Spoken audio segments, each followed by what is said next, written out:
time to look at questions 1 to 6.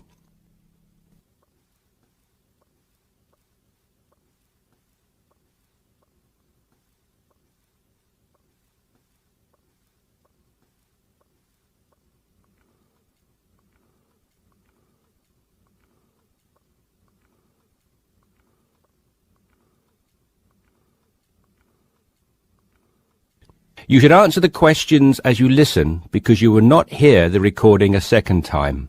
Listen carefully and answer questions 1 to 6. Yes, so that's Janet Thompson. Would you like me to spell it? If you wouldn't mind, thank you. Just the surname, please. No problem. It's Thompson. Great. Now, Janet, before we go through the openings I have here in front of me, might I just take a few more details to complete your profile on my system? Of course. What would you like to know? Well, let's start with your email address, please. OK, janthompson@hort.net. I see. Is that Jan as in Jan? No, that wasn't available. I had to make do with Jann. Here, let me spell it for you again, just to be sure. JANNTHOMPSON@hort.net. Much obliged. And could I ask, do you have your referee details to hand? Yes, what do you need? I need one work reference and one character reference from a friend or colleague. OK, for a work reference, there's Jane Foote. She's my former boss at Bermuda Girls' School, head of English. OK. My personal referee is Monica Carbody. Mon and I have been best friends since we met in Bermuda in 1991, when she was deputy head of English under Mrs. Foote. Perfect. And you mentioned, of course, that you're an English teacher, but are there any additional subjects you're qualified to teach? Yes, I have a diploma in special needs, and I can also do history to GCSE level. Very good. Before listening to the rest of the conversation, you have some time to look at questions 7 to 10.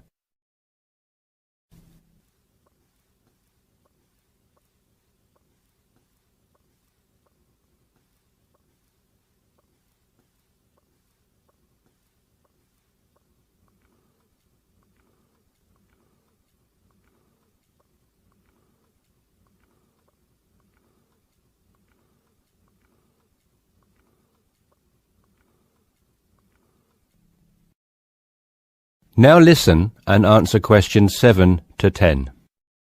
Do you think I stand a good chance of finding something? Oh, better than good. In fact, we have some positions we can offer you today. You see, it's not so difficult to find a temporary role. Tell you the truth, there are plenty of them around, but getting a permanent position will prove a little more trying, though. Would you be prepared to take up a position short-term? Of course, anything that pays. Excellent. Well, there are 3 positions that I can offer you right now. The first is a teacher of English in LaSalle School. I'm sure you know it, right in the city centre. Yes, near where I live, actually. Even better. Well, it's a 6-month contract, and the very attractive thing about this role is that the head of English at LaSalle will, if she's satisfied with your performance after 6 months, offer to make you a permanent member of staff. Wow, that's food for thought. It certainly is, bearing in mind what I said before about how hard it is to find a permanent role. The second position I have to offer you is in a school near Chelsea. It's called the Chelsea Free School. Are you familiar? I can't say that I've heard of it. Well, this contract is for 1 year, which is a lot better, looking at it from a short-term job security perspective, than the first role I mentioned. But you also have to realise that you are a temporary replacement for a female teacher who has taken maternity leave. There is no prospect of the position being made permanent. I see. I have one other vacancy at the minute, though I doubt you'll find it quite so appealing. It's situated in rural Cambridgeshire. I'll spell that just in case you want to take it down. CAMBRIDGESHIRE. And the school simply goes by the name Cambridge, though it's not in any way related to the other more well-known establishment of the same name. I was just going to ask that. What a lovely location, though, eh? Yes, but there's a catch. It's only a 6-week contract to cover for someone on extended sick leave. I see. Well, I guess that's ruled out then. What sort of salary can I... That is the end of part 1. You now have half a minute to check your answers.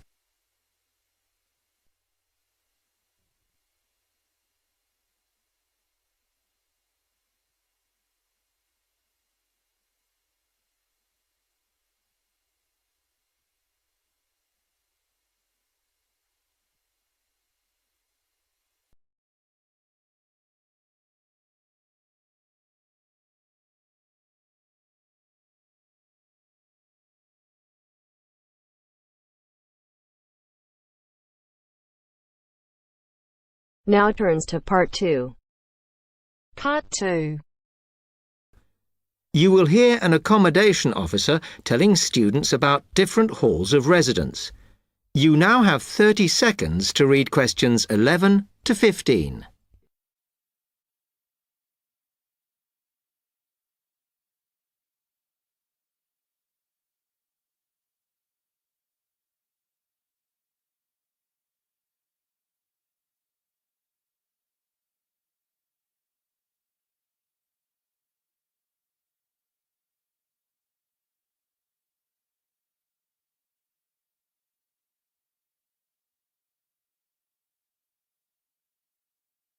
Good afternoon, and welcome to Stanton University.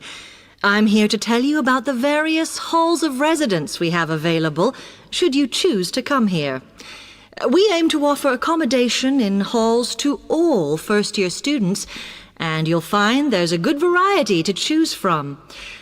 First of all, there's Brown Hall, which, as you'll see, is not the most modern of buildings, but it is very popular with some students. It's got a good sense of community, some nice refurbished kitchens, and unlike the other halls, it has recently had a gym built in its basement. Another option is Blake Residence, which is built like a large house, and so everybody cooks and eats together. It has its own sectioned-off bit of private garden and is even more peaceful because this is an all-girls residence. Although, of course, boys are allowed to visit the hall and, I understand, frequently take part in cooking dinner. The largest hall we have is Queen's Building, and this has been upgraded recently. The original parking area has been built on so that the hall now has a large common room, and each bedroom now has its own shower room, which many students regard as a real bonus. A further option is the Parkway Flats, which won an award for design in its day. And this building now has a preservation order on it. This has meant that only a limited amount could be done to upgrade it, and the surrounding area is important, so parking is not permitted around the flats. However, the flats do have many extra facilities, such as a special computer room, a small library, and a self-service restaurant.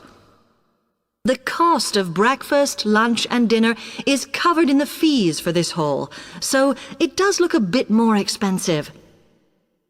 The last residence we can offer you is Temple Rise, which again is slightly more expensive than other halls as the rooms are larger.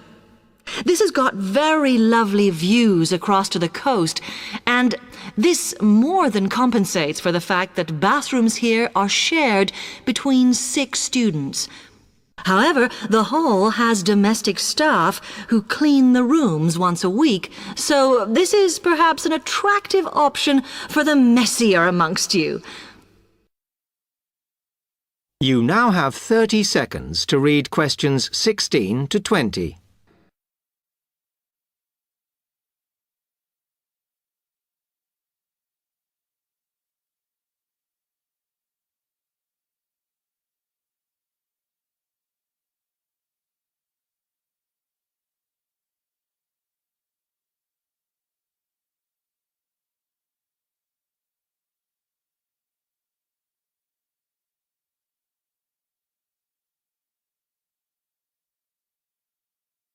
Now, if I can just show on this wall map here where they all are, you might like to go and have a look round.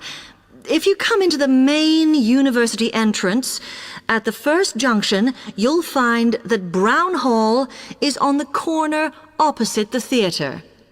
So you're nice and near the station here, though I think it can get a bit noisy with traffic.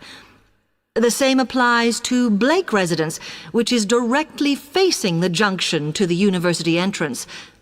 These halls are often used by medical students and such like, as they're out all day, so don't notice the noise.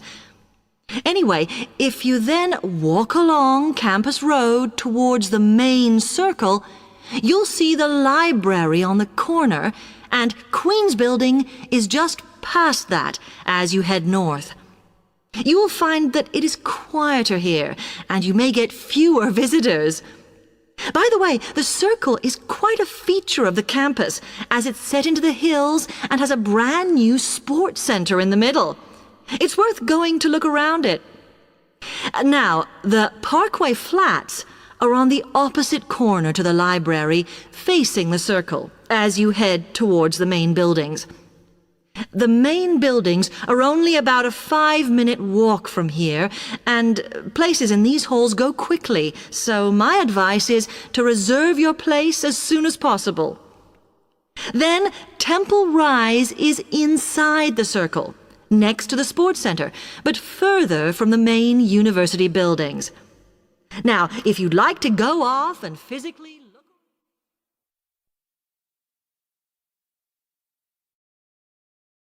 That is the end of part 2. You now have half a minute to check your answers.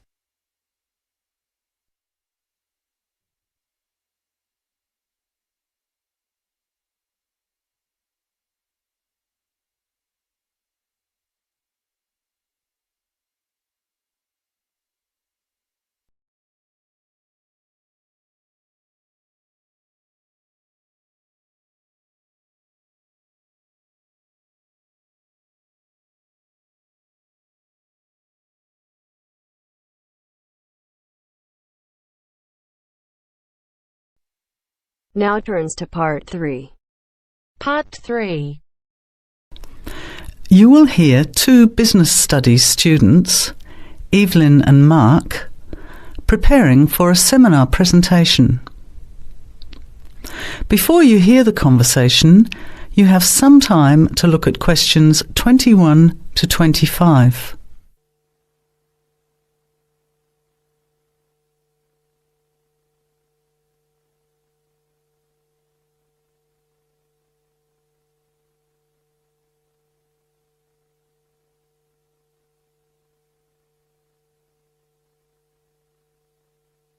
Well, I think the marketing of food would be a good topic. I read a very interesting article the other day about the Canadian food market. I suppose everybody's interested in food, even if it's trying not to eat. Why Canada? I know that's where you come from, but isn't it just all North America, really? No, that's why I thought this article was interesting. Although lots of U.S. companies are well established in Canada, and vice versa, there are still subtle differences between the two markets. It says here, the Canadian market is definitely not a northern clone of the U.S. I like that. And it says that if you understand these differences, it can have a big impact on successful food marketing. So I know that Canada has a big French-speaking population in Quebec. Is this what they're referring to? Not only French and English speakers, there are many different ethnic groups in Canada. It's really quite multicultural. For example, Toronto has large Asian and Italian populations, and Vancouver's got a large Asian population too. And because Canada's population is small, these groups make quite an impact, introducing new styles of cooking. So you can see lots of unfamiliar vegetables and things in the markets, and new restaurants are opening every day. It's great if you love trying out new foods, as many people do. Which kinds of food are becoming popular? Well, some Asian food, I'd say, has been popular for quite a while, like Chinese. But now, Southeast Asian restaurants are becoming very fashionable. Then there's Mediterranean, of course, such as Greek, Italian, and so on. But Caribbean and Mexican food is really taking off among young people these days. So are the supermarkets starting to stock the ingredients that are needed to prepare these foods at home? You know, all those unusual condiments and sauces. Yes, that's right. It's quite interesting going to the supermarket, isn't it? And noticing how they're introducing sections for foods of different nationalities. You can buy quite exotic products locally these days. The article mentioned that 80% of the Canadian retail market is controlled by 8 major national supermarket chains, so that when they introduce changes, they can happen quite rapidly. OK. Well, how are we going to organise this seminar then? I made some notes on the trends in the Canadian market, about changing tastes, and also patterns for where food is consumed. I thought maybe we could summarize it into a chart or table, and maybe use the overhead projector to present it. Good idea. Maybe I could have a look for similar trends and tastes in Australia and the UK for comparison. Let's have a look at what you found. Before the conversation continues, you have some time to look at questions 26 to 30.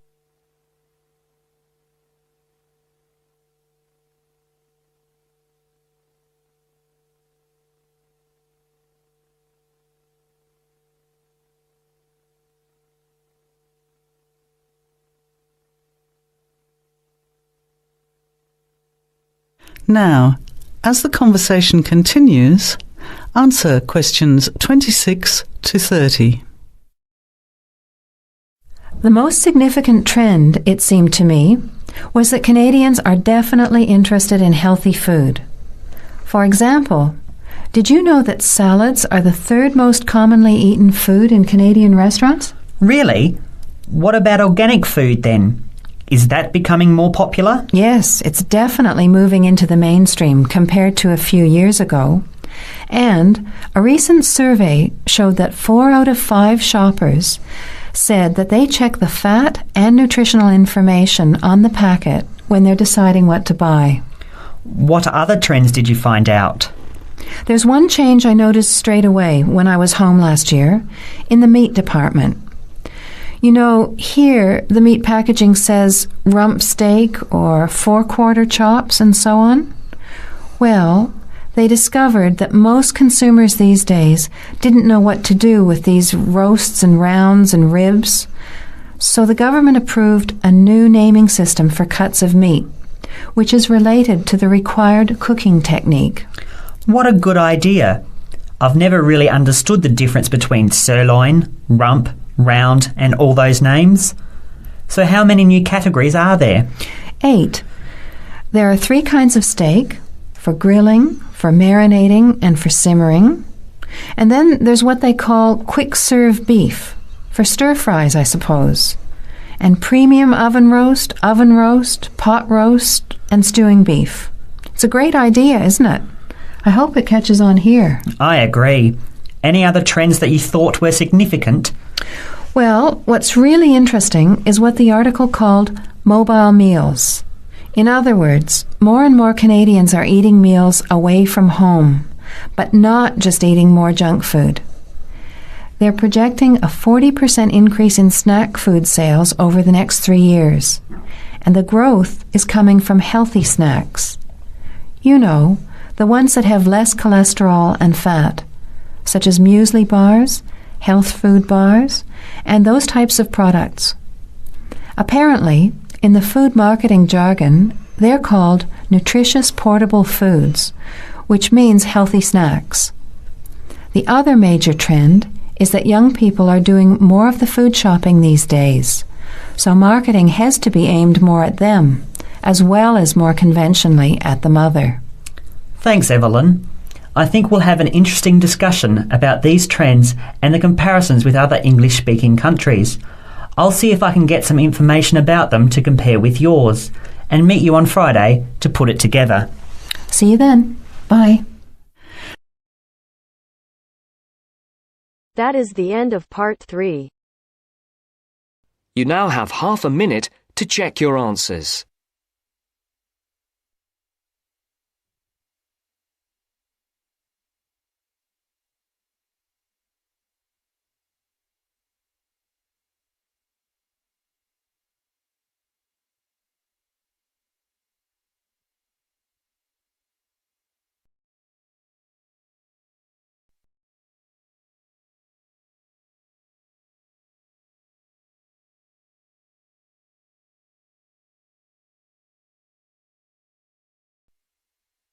Now turns to Part 4.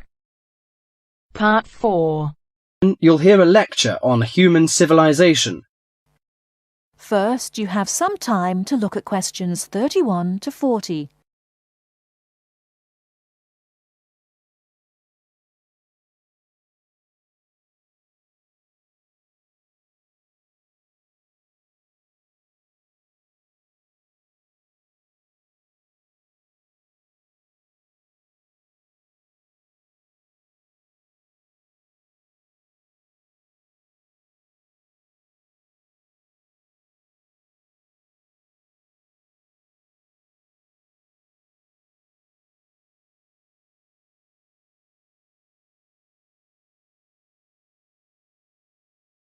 Now, listen carefully and answer questions 31 to 40. Today in our History Series lectures, Professor Smith is going to introduce the history of human civilization. Welcome, Professor Smith. Good afternoon, ladies and gentlemen. Do you know when human civilization originated? And what's the development of human language? Well, the first two stages in the development of civilized man were probably the invention of primitive weapons and the discovery of fire, though nobody knows exactly when he acquired the use of the latter. The origin of language is also obscure. No doubt it began very gradually. Animals have a few cries that serve as signals, but even the highest apes have not been found able to pronounce words, even with the most intensive professional instruction. Apparently, a necessity for the mastering of speech is the superior brain of man. When man became sufficiently intelligent, we must suppose that he gradually increased the number of cries for different purposes. It was a great day when he discovered that speech could be used for narrative. There are those who think that in this respect, picture language preceded oral language. A man could draw a picture on the wall of his cave to show in which direction he had gone, or what prey he hoped to catch. Probably picture language and oral language developed side by side. I'm inclined to think that language has been the most important single factor in the development of man. Two important stages came not so long before the dawn of written history. The first was the domestication of animals. The second was agriculture. Agriculture was a step in human progress to which, subsequently, there was nothing comparable until our own machine age. Agriculture made possible an immense increase in the number of the human species in the regions where it could be successfully practiced. These were, at first, only those in which nature fertilized the soil after each harvest. Agriculture met with violent resistance from the pastoral nomads, but the agricultural way of life prevailed in the end because of the physical comforts it provided. Another fundamental technical advance was writing, which, like spoken language, developed out of pictures, but as soon as it had reached a certain stage, it was possible to keep records and transmit information to people who were not present when the information was given. These inventions and discoveries, fire, speech, weapons, domestic animals, agriculture, and writing, made the existence of civilized communities possible. From about 3000 BC until the Industrial Revolution, less than 200 years ago, there was no technical advance comparable to these. During this long period, man had enough time to become accustomed to his technique and to develop the beliefs and political organizations to appropriate it. There was, of course, an immense extension in the area of civilized life. At first it had been confined to the Nile, the Euphrates, the Tigris, and the Indus, but at the end of the period in question it covered much the greater part of the livable globe. I do not mean to suggest that there was no technical progress during this long time. There was progress. There were even two inventions of great importance, namely gunpowder and the mariner's compass. But neither of these can be compared in their revolutionary power to such things as speech and writing and agriculture. That is the end of Part 4. You now have half a minute to check your answers.